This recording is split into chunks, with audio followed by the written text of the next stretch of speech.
Добрый день, уважаемые жители республики. За последние сутки выявлено 825 случаев новой коронавирусной инфекции.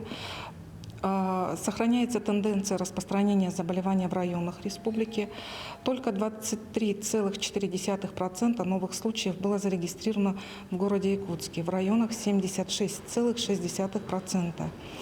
Из числа вновь выявленных госпитализировано 75 человек.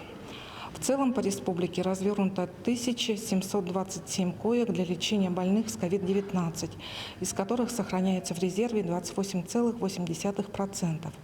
На 4 марта лечение в стационарах получает 10% пациентов, в амбулаторных условиях 90% пациентов.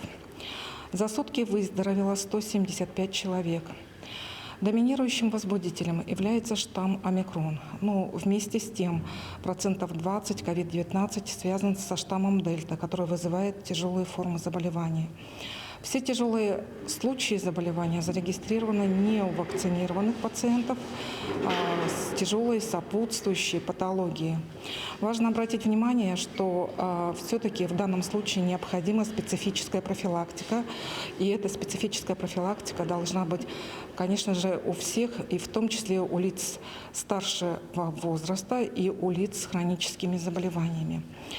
Что касается вакцинации, первым компонентом привито 83,5% взрослого населения.